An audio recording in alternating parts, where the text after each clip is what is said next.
kasih banyak Mas Yongki. Shalom Bapak Ibu Saudara-saudara semuanya, bagaimana kabarnya?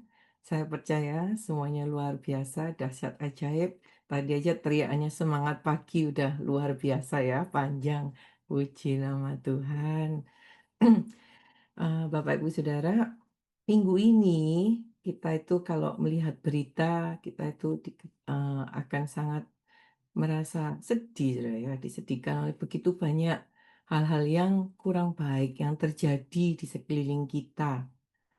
Eh, Beberapa minggu yang lalu kan kita tahu di Indonesia ya ada berbagai macam demo-demo yang terjadi di berbagai daerah di Indonesia dan sekarang ini di Pakistan, saudara ya, demo-demo yang sangat cukup menyedihkan, saudara ya, dan juga di Nepal, sudah ya. Dan juga kita juga tahu beberapa hari yang lalu ada banjir di Bali, sudah ya. Dan kita itu turut berduka cita, sedih, ada korban jiwa, saudara. Dan eh, kalau saudara buat yang tinggal di Amerika dan kita sebagai anak Tuhan, tentunya kita tahu 2 hari yang lalu ada satu kejadian yang cukup mengagetkan, saudara, yaitu salah satu tokoh rohani yang luar biasa, namanya Charlie Kirk, yang sedang melakukan tugasnya, panggilannya, saudara. Dia itu sedang melakukan pelayanannya, pergi ke kampus, saudara, di Utah, saudara. Lagi anak-anak tanya jawab dengan para mahasiswa, tiba-tiba aja dia ditembak, saudara, dan meninggal, saudara. Dan hal itu cukup mengejutkan dan membuat shock banyak orang, saudara ya. Terutama jujur saya, saudara. Karena saya juga sangat mengagumi Mr. Charlie Kirk, saudara. Beliau orang yang masih muda, saudara. 31 tahun. Punya istri yang cantik, anak yang masih kecil, saudara, 3 tahun, dan juga ada seorang bayi, saudara. Saya nggak bisa membayangkan bagaimana perasaan istri dan keluarganya. Tiba-tiba aja kan, saudara ya, punya suami yang luar biasa, dipakai Tuhan dengan luar biasa, melakukan pekerjaan Tuhan, saudara, sedang pergi pelayanan, saudara, membawa kan apa yang dilakukan oleh Mr. Charlie Kirk itu dia suka pergi ke kampus-kampus. Jadi dia itu orang yang sangat relevan. Kita kan topiknya bulan ini relevan, ya. Dia menggunakan platform yang ada, pergi ke kampus-kampus, berusaha eh, memberitakan Injil, saudara, dengan cara yang benar, saudara. Dia memberikan mikrofon kepada anak-anak muda yang mereka para anak-anak muda yang di kampus-kampus yang merasa dirinya kan pintar, saudara, dan di sana dia diajak berbicara debat yang sehat, saudara ya, yang baik, sehingga mereka itu terbukakan, saudara. Buat saya secara pribadi, Charlie Kirk itu seperti kalau zaman dulu itu mungkin seperti anu ya, Rasul Yohanes Pembaptis gitu, saudara ya. Kan dia itu yang berteriak-teriak gitu, saudara. Orangnya sangat berani, saudara. Buat saya, wow, kita ini orang Kristen itu, anak-anak Tuhan tuh harusnya merasa sangat sedih sekali kehilangan seorang pahlawan iman yang luar biasa, saudara ya. Jujur loh, waktu saya secara pribadi mendengar Charlie Kirk ditembak, saya tuh sampai kaget. Hah, kok gitu? Waduh, sampai doa, aduh Tuhan, tolong Tuhan.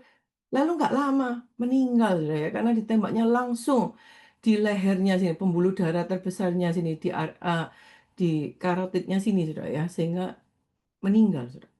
Dan ketika saya mendengar beliau meninggal, saya tuh merasa sedih dan bersama anak-anak suami saya juga sedih gitu. Sampai saya tuh bilang, kok aku merasa sedih banget ya. Orang ini Mr. Chalika meninggal. Padahal kenal juga enggak gitu kan. Bukan keluarga juga. Bukan yang gimana. Lalu suami saya juga bilang, iya ya. Kan mestinya kita itu tiap hari juga banyak orang yang meninggal gitu kan. Karena perang, karena ini. Tapi kenapa yang ini bisa membuat kita itu sedih sekali. Di situ kayak saya tuh dikasih hikmat Tuhan. Karena hidupnya Charlie Kirk itu berdampak, saudara ya. Karena kehidupannya itu memberkati kita, saudara. Karena saya, seperti yang saya katakan, saya suami dan anak-anak belajar banyak, saudara. Kalau saudara kepingin tahu lebih lagi, saudara bisa cek Instagramnya, saudara. Di YouTube-nya, apa yang dia kerjakan, saudara. Dia menggunakan apa yang ada teknologi saat ini, Saudara, benar-benar relevan untuk memberitakan firman Tuhan dengan sangat berani. Bahkan walaupun itu taruhannya nyawanya, Saudara. Sehingga dia itu disebut sebagai martir rohani, Saudara ya, martir pada zaman ini. Eh, saya juga ya karena kan baru kejadian 2 hari, Saudara ya. Saya sama suami juga sering dalam perenungan kami secara pribadi, saya itu juga ngomong gitu sama Tuhan. Tuhan, kok sayang gitu? Why God gitu kan? Kenapa Tuhan? Dia masih muda Tuhan. Saya percaya Tuhan dia tuh bakal bisa dipakai dengan lebih dahsyat lagi, lebih luar biasa. Mengapa harus dia gitu kan Saudara ya? Dari situ saya belajar, saya nggak tahu jawabannya, tapi saya tahu bahwa Tuhan itu Tuhan yang berdaulat, dan Tuhan itu Tuhan yang baik, dan Tuhan itu punya rancangan yang jauh melebihi apa yang dapat kita pikirkan dan kita bayangkan, Saudara ya.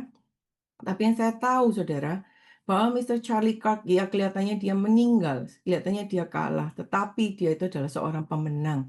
Karena dampak dari kematian beliau Saudara ya, banyak anak-anak muda yang dibangkitkan lebih lagi. Jadi kita semua juga kadang yang kerohaniannya lagi tertidur Saudara ya, mungkin nggak sadar, mungkin dibangkitkan kembali. Kita nggak tahu loh sampai kapan waktunya Tuhan kasih kesempatan kita di sini, Saudara ya.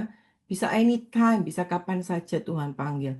Bahkan seorang yang hebat luar biasa seperti Charlie Kirk, yang dia juga ada keamanan di kiri kanannya, saudara. Tapi tetap bisa kalau sudah waktunya dipanggil, ya dia akan pulang ke rumah Bapa, saudara. Tapi yang saya tahu, saudara, Mr. Charlie Kirk sekarang sudah bersama dengan Bapak di surga, saudara ya. Dalam kedamaian, dalam kemuliaan, saudara. Dan dia memperoleh mahkota kemuliaan, saudara. Mahkota kehidupan, saudara. Sehingga hari ini saudara kita mau sama-sama belajar yuk tentang satu tema yang akan saya share. Oke, mahkota di balik pencobaan, ya. Oke, ayat firmannya di mana? Dalam Yakobus pasal 1 ayat 12 dikatakan, berbahagialah orang yang bertahan dalam pencobaan. Sebab apabila ia sudah tahan uji, ia akan menerima mahkota kehidupan yang dijanjikan Allah kepada barang siapa yang mengasihi Dia. Sekali lagi, saudara, ya, kita baca bersama-sama. Berbahagialah orang yang bertahan dalam pencobaan, sebab apabila ia sudah tahan uji, ia akan menerima mahkota kehidupan bagi yang dijanjikan Allah kepada barang siapa yang mengasihi Dia. Nah, ini ayat yang luar biasa sekali, saudara ya. Dikatakan berbahagia loh orang yang bertahan dalam pencobaan. Wah, itu lucu sekali, saudara ya.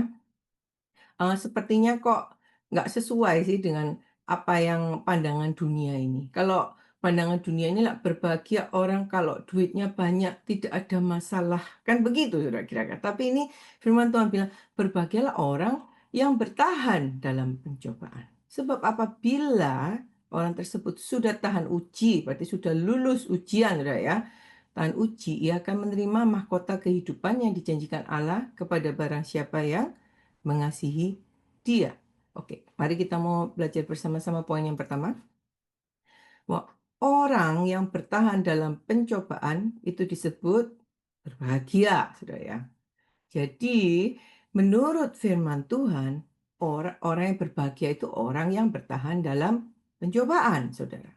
Karena apa? Karena kebahagiaan sejati bukan ditentukan oleh adanya masalah atau tidak ada masalah, Saudara. Jadi sekali lagi saya ingatkan, kebahagiaan sejati, kebahagiaan yang sejati bukan ditentukan oleh, oh ini ada masalah atau nggak ada masalah.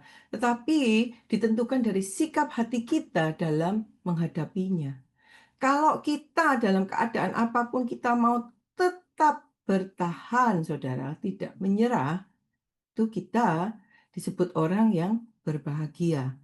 Dan juga kebahagiaan sejati, saudara, ditentukan oleh siapa yang kita andalkan dalam menghadapi pencobaan tersebut.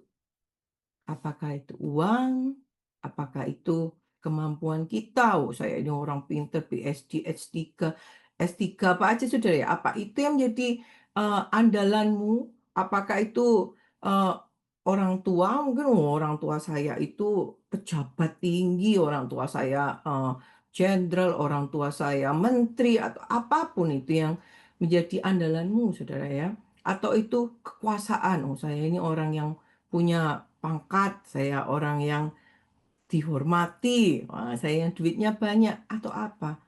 Atau yang menjadi andalan kita itu Tuhan. Dan saya berharap biarlah yang menjadi andalan kita itu Tuhan, Saudara ya.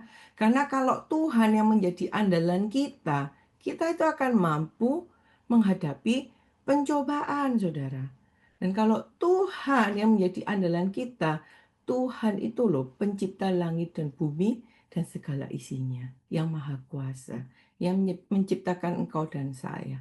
Percayalah, ketika kita menghadapi pencobaan seperti apapun, kita nangis, Tuhan tuh lebih nangis loh saudara buat kita. Kita sedih, Tuhan lebih sedih loh saudara buat kita. Saudara saya aja yang nggak kenal Mister Charlie Kirk aja bisa sedih dia meninggal. Apalagi Tuhan loh. Tuhan tuh yang menciptakan beliau. Dan Tuhan tuh yang mati buat Mister Charlie Kirk. Kalau saya mungkin sedihnya mungkin 10%. Mungkin istrinya, saudara ya. Mungkin istrinya sedih 100%. Tuhan tuh mungkin sedihnya 1000%, saudara. Jauh lebih sedih daripada orang-orang yang mengasihi beliau. Sama, saudara. Dalam kehidupan kita mungkin kita melihat, aduh pencobaanku berat banget Tuhan, kita mungkin nangis, kita sedih. Saudara, Tuhan bilang, kamu nangis nggak sendirian loh. Aku nangis bersama dengan engkau ketika engkau sedih. Itu Tuhan kita, saudara. Sebab itu biarlah Tuhan itu yang menjadi kekuatan dan andalan kita dalam menjalani pencobaan apapun. Dan kalau saat ini saudara dan saya itu masih bisa join di Zoom saat ini, saudara ya, berarti pencobaan kita itu kan masih nggak terlalu yang super berat, saudara. Saya percaya pencobaan yang dialami oleh Mr. Charlie Kirk itu jauh lebih besar, saudara ya. Dia sudah sampai kehilangan nyawanya, saudara. Berarti kalau kita melihat gitu, kita itu kan bisa, oh iya, ada yang jauh lebih besar pencobaannya dari saya dan beliau itu kuat dan bisa sampai akhir, berarti saya juga pasti bisa. Biarlah itu menjadi semangat buat kita, saudara ya, menghadapi pencobaan ini. Kalau dunia itu kan melihat pencobaan itu sebagai, "Oh, kamu tuh terkutuk kalau selalu menghadapi persoalan." Banyak kan kalau saudara lagi masalah ini, lalu selalu ngerasanya, "Waduh, dosa apa aku ini ya? Aku ini melakukan apa ya? Kok sampai..." Janganlah selalu berpikir itu dosa atau apa, saudara ya, tapi pandanglah itu sebagai kesempatan proses. Oke lah Tuhan, mungkin saya buat salah, kalau saya ada salah saya minta ampun Tuhan, tapi sekarang saya mau bangkit dan saya mau berusaha untuk memperbaiki kesalahan bersama dengan Engkau, saya akan sanggup menghadapi setiap permasalahan, saudara. Jadi kita jangan lagi punya selalu mental victim, saudara ya, mental sebagai korban, tapi biarlah kita tuh punya mental pemenang, saudara.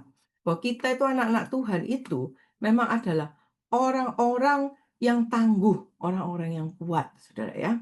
Oke, lalu sekarang mari kita mau belajar poin yang kedua, bahwa kunci lulus ujian kehidupan menghadapi pencobaan itu saudara adalah dengan mengasihi Tuhan. Tadi kan firman Tuhan mengatakan dengan jelas saudara ya, tadi di dalam kitab Yakobus, berbahagialah orang yang bertahan dalam pencobaan, sebab apabila ia sudah tahan uji akan menerima mahkota kehidupan yang dijanjikan Allah kepada barang siapa yang mengasihi dia.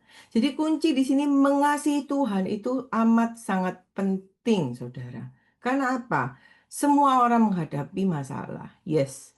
Tetapi hanya orang yang mengasihi Tuhan dengan sungguh-sungguh, orang itulah yang akan mampu menghadapi apapun, bahkan sampai pencobaan yang seberat apapun. Karena apa? Karena dia nggak menanggungnya sendiri. Ada Tuhan. Tuhan yang menopang dia. Firman Tuhan bilang, Tuhan itu menopang, saudara ya. 7 kali orang benar jatuh, tapi 7 kali bangkit. Karena apa? Tuhan itu selalu mengangkat dan menopang, saudara. Karena itu, biarlah kita itu pegang kuncinya. Kuncinya apa? Mengasihi Tuhan. Mari kita cek hati kita. Aku ini mengasihi Tuhan nggak ya? Aku ini mengasihi Tuhan dengan sungguh-sungguh nggak ya? Atau mengasihi Tuhan dengan motivasi? Mengasihi Tuhan karena aku takut kalau mati masuk neraka. Mengasihi Tuhan ikut doa pagi karena biar takut kalau enggak diberkati. Nah kalau gitu berarti kan kasih kita nggak tulus saudara ya. Biarlah kita mengasihi Tuhan Karena Tuhan itu yang terlebih dahulu mengasihi kita. Aku mengasihi Tuhan karena Tuhan sudah begitu mengasihi aku. Dan aku tahu bahwa aku tidak bisa hidup tanpa Tuhan. Sehingga saya mengasihi Tuhan karena Tuhan begitu baik. Jadi saudara, biarlah ini menjadi pegangan kita menghadapi apapun. Aku mau mengasihi Tuhan karena apa? Tuhan itu membela orang-orang yang mengasihi Dia, saudara. Dan juga kalau orang itu mengasihi Tuhan, saudara ya, mengasihi tanpa motivasi, saudara, tapi mengasihi dengan tulus, dia itu percaya apapun yang dihadapi, masalah apapun, kok kelihatannya aku dirugikan, aku kok mengalami seperti ini padahal aku lagi pelayanan loh. Saudara kalau mau komplain, saya percaya Mister Charlie Kirk orang yang lebih pantas komplain, "Tuhan, saya ini lagi pelayanan loh, lagi melakukan pekerjaanmu," ya kan? Lagi ngobrol dengan ribuan mahasiswa untuk menyampaikan kebenaran firman, tapi langsung ditembak dan meninggal di tempat. Saudara itu kan kalau mau komplain bisa, tetapi saya percaya saudara, dia nggak begitu saudara.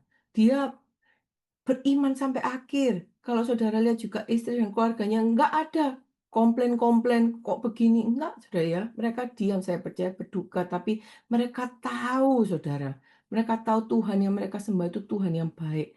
Dan ada kedaulatan Tuhan yang saat ini mungkin kita itu nggak ngerti saudara.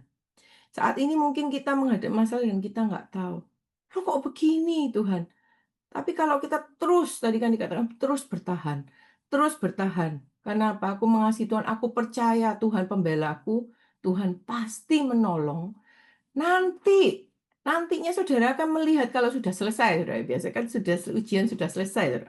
Dikatakan, nanti lihat, oh alah, oh ternyata ini loh. Kenapa waktu itu saya nanti menghadapi ini? Oh ternyata ada yang Tuhan itu sudah persiapkan di masa mendatang yang kita nggak ngerti, saudara. Sebab itu, saudara, mari kita sekarang mau ambil komitmen lebih lagi yuk mengasihi Tuhan, saudara ya. Oke, poin yang ketiga, poin yang terakhir yang saya mau sampaikan.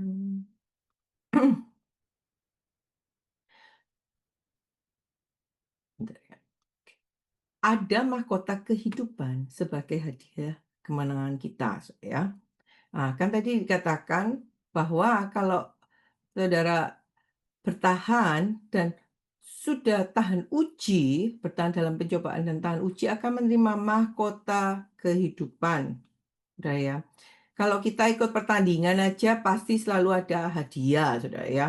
Kalau saudara yang barusan yang ikut maraton itu aja nggak pertandingan tapi dapat dapat medali, Saudara ya, dapat itu apa kalung medal gitu kan sebagai suatu hadiah. Apalagi ini Tuhan, Saudara ya. Tuhan sendiri menjanjikan ada mahkota, mahkota kehidupan sebagai kemenangan kita. Saudara. Jadi kalau kita terus kuat bertahan dan percaya dan mengasihi Tuhan, kita akan mendapatkan mahkota kehidupan. Mahkota kehidupan itu bisa berbicara tentang di bumi ini engkau diberkati, engkau berbahagia. Dan juga hidup yang kekal di surga, saudara ya. Jadi mahkota kehidupan itu adalah hadiah yang Tuhan sudah sediakan. Saudara kadang mungkin pencobaan yang engkau alami saat ini begitu berat, engkau nggak bisa lihat apa-apa lagi. Tapi lihatlah kan janji Tuhan. Oh iya, ada janji mahkota kehidupan yang Tuhan janjikan. Karena kalau kita pikirkan, saudara ya, kalau kita bayangkan, apa sih yang paling menakutkan dan paling paling mengerikan gitu Saudara, sebagai manusia hidup itu apa? Pada akhirnya kan mungkin orang itu kan kematian Saudara ya, dipanggil Tuhan, mati maksudnya, kehilangan nyawanya.